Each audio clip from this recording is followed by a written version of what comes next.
Welcome back to our weekly podcast on YouTube. My name is Dr. Pamela, and I'm your host.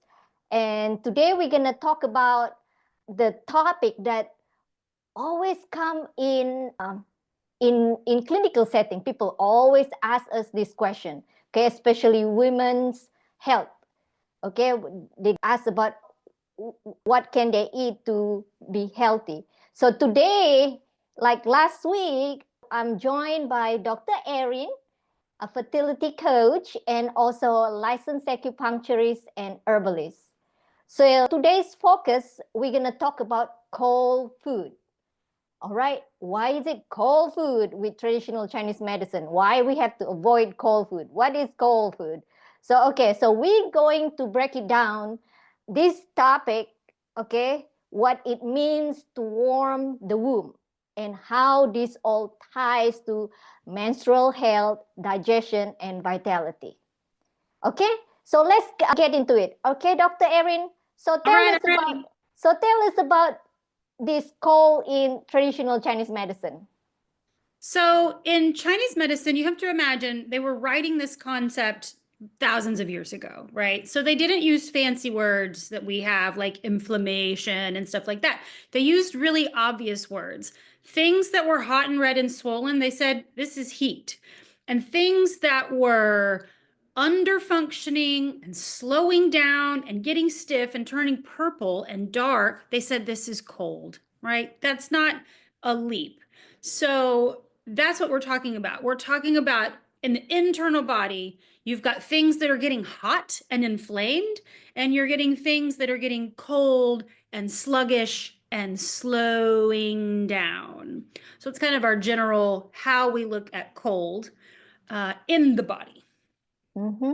So this concept, the one that Dr. Erin just told us, so ties to the concept of digestive fire or spleen yang when you have, if you have idea on TCM.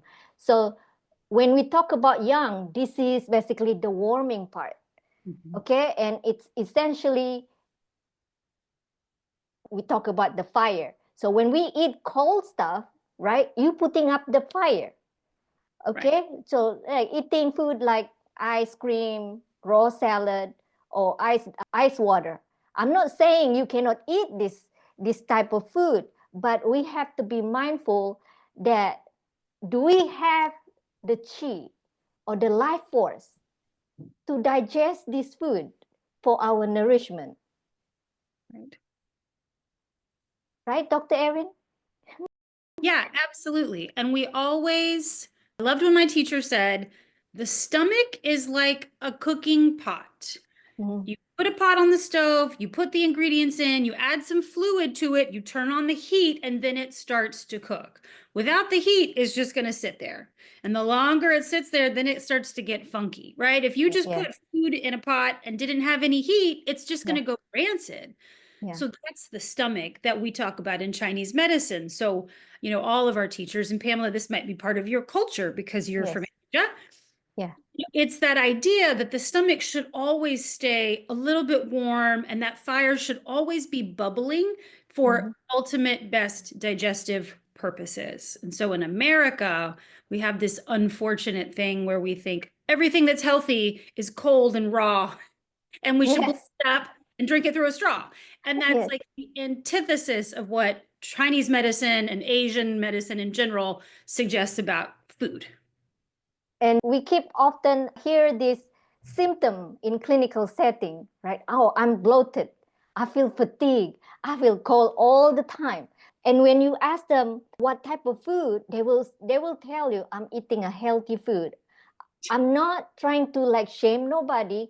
Healthy food, it's kind of not matching the current presentation that they have, Right. right? So, That's what I'm gonna say. Like it's not just what the food it's yes, is the food right for you right now? A Greek exactly. salad is a good healthy thing, but is it right for you right now? Maybe, maybe not. Perfect. So, moving forward, so how does this cold in the stomach leads to cold in the womb or in the uterus? So they're connected in a couple of different ways. They're connected through channel theory. So in Chinese medicine, we have all those channels of energy that connect through the organ systems and then out through the arms and legs and up into the head. So they're connected through that, but more accurately, they're connected through the network of blood that connects the stomach into the guts and the abdomen, and then is the same blood that goes into the uterus. So whatever is happening to the blood that's in the digestive system, people always forget it's not like a tube that doesn't have any circulation. Like the, Yes. the intestine has blood vessels all around it. That's how it does its work. And so if those blood vessels are getting cold and becoming cold as a result from that stomach cold, that filters its way down to the uterus, to the womb, and then you have cold up top and cold down below. Yeah. So I think that's a common symptom in clinical settings. So when we do our palpation, right? Normally when we do the tummy palpitation, that's part of the diagnosis. So you often feel you start from the top below the diaphragm, then you go all the way to the left side, go clockwise. Then when you get to the lower part of the abdomen, we always can feel like icy cold. It's like it's not connected. The digestive fire is not there. Mm-hmm. Right? It's just like somebody that has cold hands and feet. Like Yes. if the rest of your body doesn't feel cold, but your hands are cold, that we always say it's a circulation thing. That's what they say in the West. But it's the same thing in the uterus. There can just be this sort of pocket of Yes. cold that you might not know is even there because you don't feel it, but you can feel it. If you're trained to know what to look for, you can definitely feel that cold in the internal system. Okay, so do you remember the story? This is like the real case that we both seen together.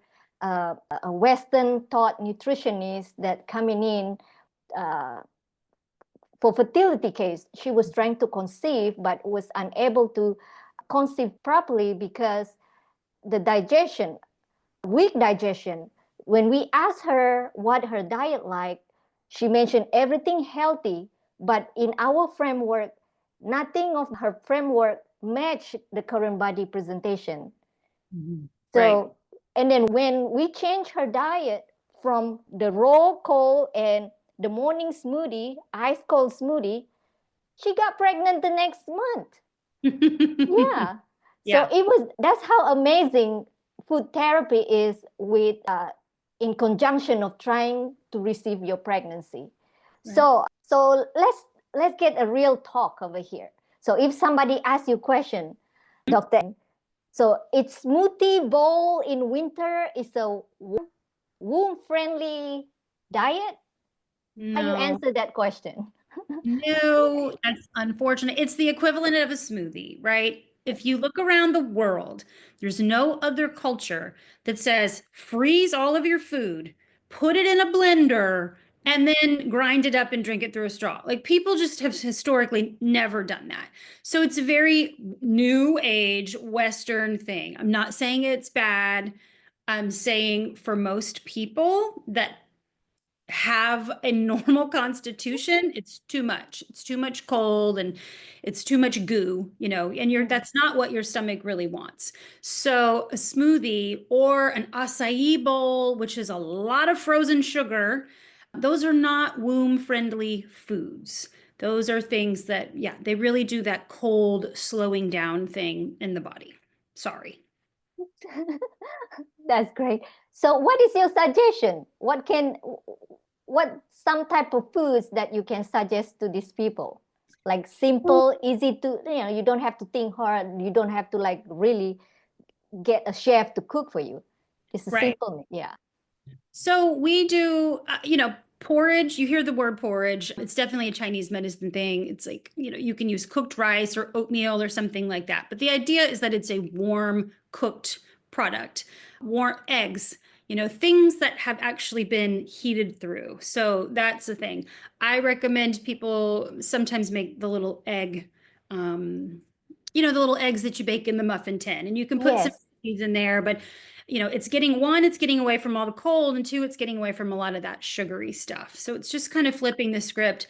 And then eating like roasted vegetables, eating a butternut squash or a roasted sweet potato with cinnamon and butter in the morning instead of a smoothie bowl is the same thing, but like totally opposite.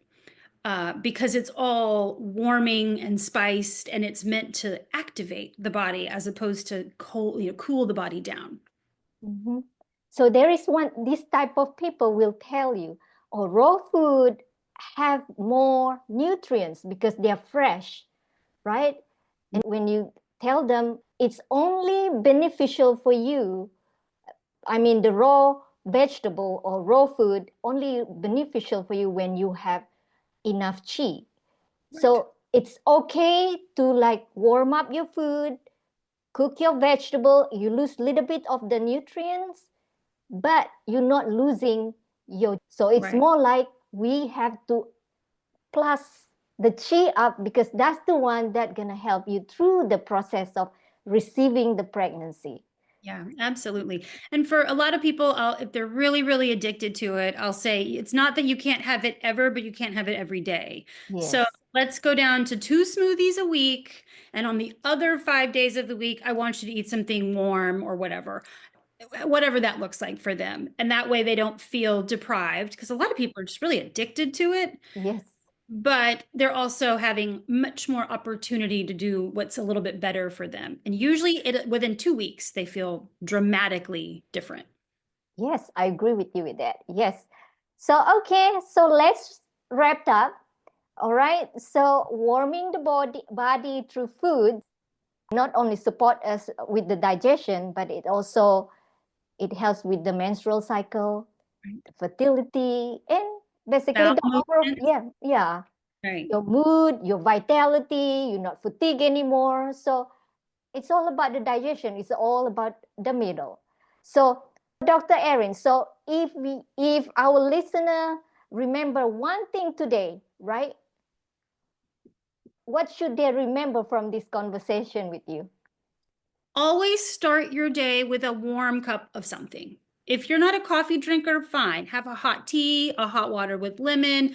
Start the day with something warm that opens and activates that stomach chi, and it's setting up for you for a much better day.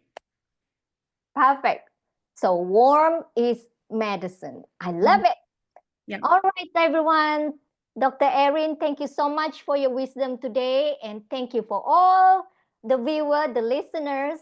Be sure to subscribe, share this episode to those that want to get some information about trying to receive pregnancy, fertility.